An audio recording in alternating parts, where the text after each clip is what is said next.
All right, welcome in, guys. We are going to call this show Formula 602. This is Kate, who knows way more about Formula One than I could probably ever hope to. But I'm actually coming in completely without any info. I intentionally didn't Google anything. I have no F1 knowledge. I don't think I've ever seen more than a lap. Oh my So gosh, that's seriously so shocking to me. I'm not sure I've ever seen a lap of NASCAR either, like a full lap of NASCAR. So I just the racing hasn't really been my thing. But Kate was gracious enough to tell me she'd show me the ropes this year. So we're gonna just kind of let it flow and see where we end up. But because it's preseason and because this is a brand new show, I figured we would just kind of jump into it. Kate, tell me about F1. What do I need to know about Formula One? Let's do it.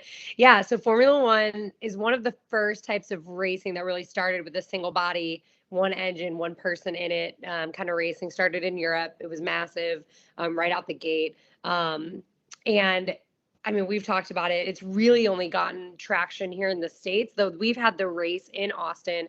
I think it was traditionally 18 or 19 races for years. I think I have to go back, but I think like the 2000, like almost all the way up until 2020, it was like pretty consistently 18 races, one being in the States in Austin. And it was decent crowds, nothing ever crazy. Ever since Netflix released in 2020, there's been 3 seasons and I mean, it's wild. There's 10 teams, which is so crazy. There's so much money in F1. That's one of the craziest parts of it. It's one of the highest spending like teams as far as a team in a race car goes. There's the most technology put in it. It's some of the racing. I mean, it's bananas. The caps, which are we can obviously talk about because last year was crazy with the caps, a team going over but winning. But yeah, so there's the caps on it that they kind of put in of spending, which is in the millions of dollars. It's bananas. But there's two teams or two people per team. There's a bunch of teams that are sponsored essentially by the same company. So really, so Alfa Romeo is one of the teams that is actually fed through Red Bull. So Red Bull kind of has two teams of four people, four drivers that they'll pull from the other team to make Red Bull even better. So again, in the numbers, it's only 20 drivers. It's so small. It's kind of crazy. But it's, big spending, crazy amount of technology going into the race cars. The drivers themselves are constantly in there talking about aerodynamics, talking about if they lower the fins this much. And they were saying, one of the caps they went over last year by like $500,000 or something, which I mean is in my mind, like when you're spending $100 million, like what's $500,000? But it's so and obviously we can go into those exact numbers, but it's so specific. That can be a tenth of a second, and when first place to last place is within 3 minutes or less than a minute or two for 20 drivers, right? Like that is a massive amount of like that's a massive advantage. So that's one of the things that's really big in the racing. And yeah, it's been interesting. If you talk to people, I've been to a bunch of races. I've been lucky when I work. I've been to them for about 5 years now. I've been to almost a race a year. Last year I went to two in 2022. And one of the things that's really interesting about racing that when you talk to people, what Netflix has done, it's always kind of it's always been a little weird. Some of the things that they'll do, it's very much like the commissioner like will decide that, only the drivers between the first and the second place are allowed to pass to make them come closer during a caution to make for a better finishing race, when really it's like, where the heck did that come from? Like there's so many things that keep happening that seem to have always been the case because it's so much money out there. But again, watching it really with Netflix, it feels like, man, it's so crazy some of the things that they do. But yeah, it's super fun. So I'm already way too far in. I'm in over my head at this point, but I know you got a little country in you. So what? Why F1 and not NASCAR? Yeah, so I actually, it's funny. I had a respect for F1 mostly when I had gone to the first race that I had ever worked at, was in Singapore. I worked for a band, and we performed before the actual final race. So they let us go in and watch at the finish line, like these crazy seats, right?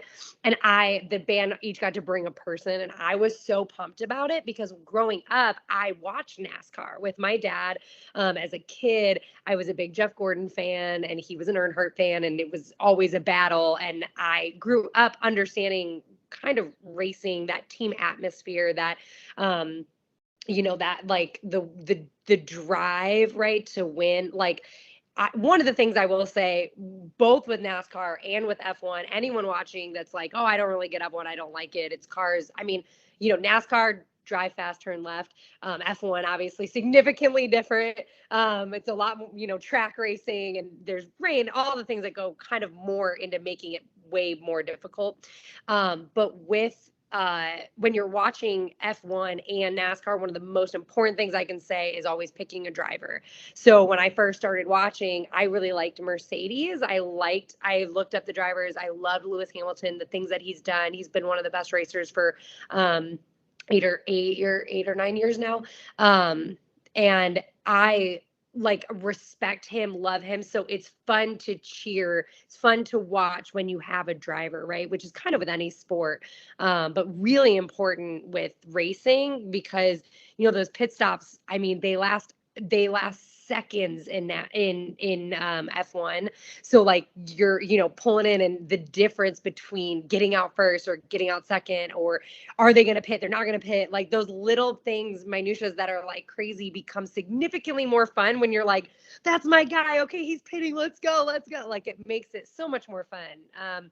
And yeah, F1 it's so complicated. I way above my understanding too. There's so many people like understand the engines and the little differences that they do with the fins and how that makes it a little more aerodynamic versus another. I think there's so much more that goes into that than F1. In F1 than NASCAR, I should say, even though I know NASCAR too is a lot about the body of the car. But there's just so much more money per team for F1. So, the technology is just so above and beyond, which I just kind of find fun.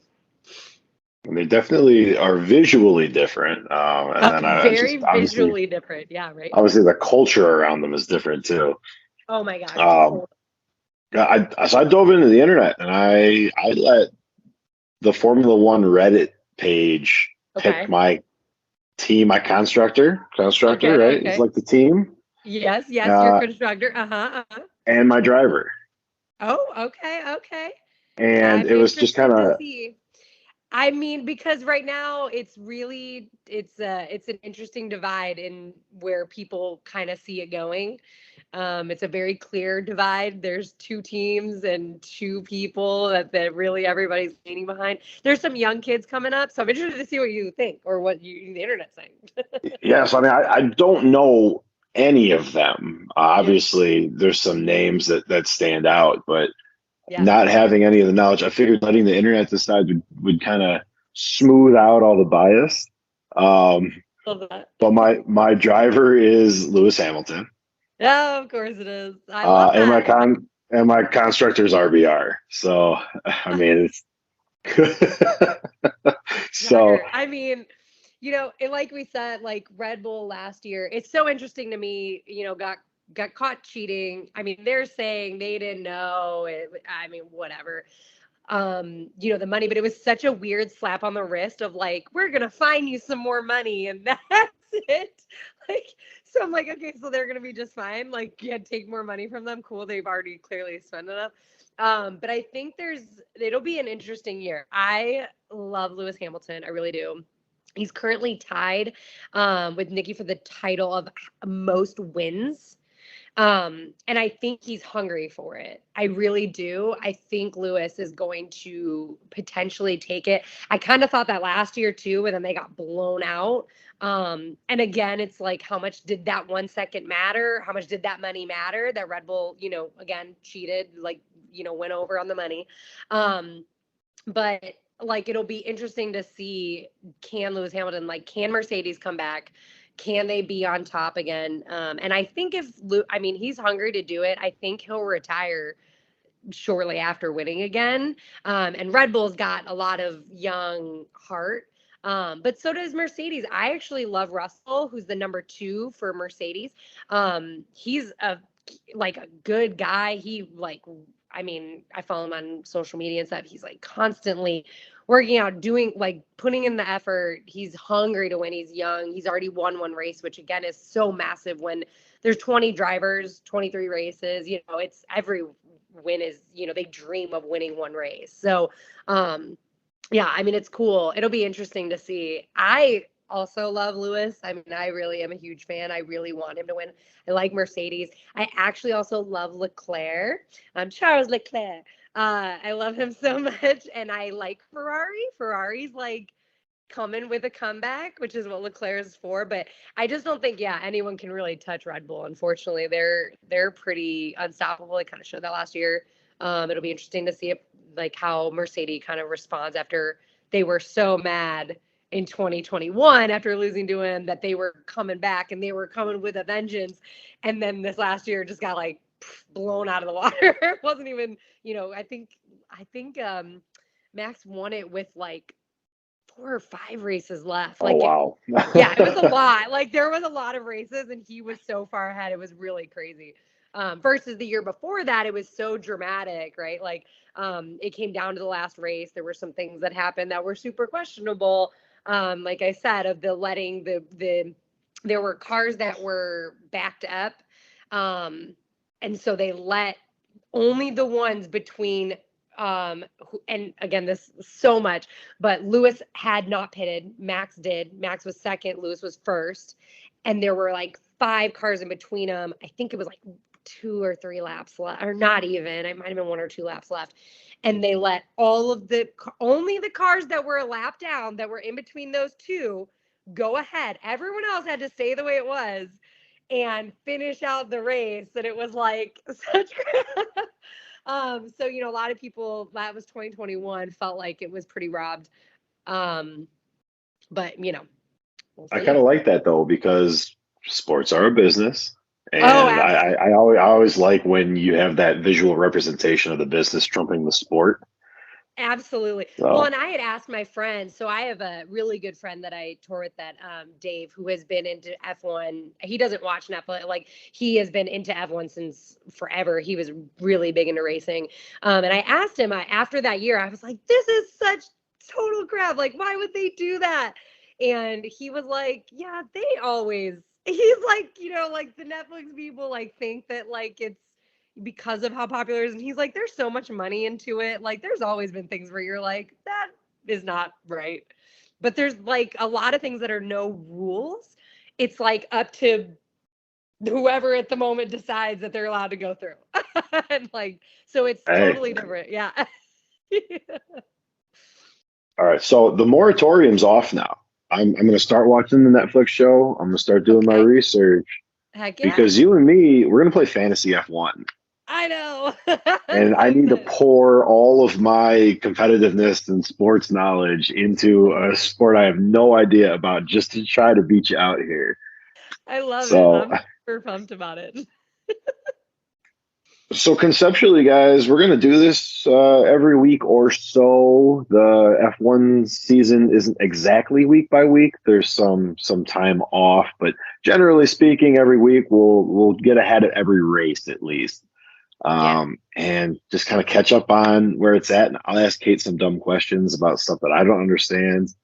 Yeah. Uh, so if there's like a segment or an idea that you would really like us to talk about, please drop it in the comments. And I'm sure we'll blast this all over socials everywhere. But we're just going to have some fun with it. 2 friends, one who really knows F1 and one who really doesn't. And we're going to use it to bond this year. So I'm so that's kind excited. of the goal. So we'll see you again ahead of the first race of the year, which is, I know this What one, date? Bahrain. Bahrain. Oh, you meant where it was. Oh, I was thinking the date. Yeah, Bahrain. It always starts in Bahrain, ends in Abu Dhabi. Yeah, 3-5, March 5th. March 5th. That's the first race. I was like, I know it's the end of right at the beginning of spring. Yeah.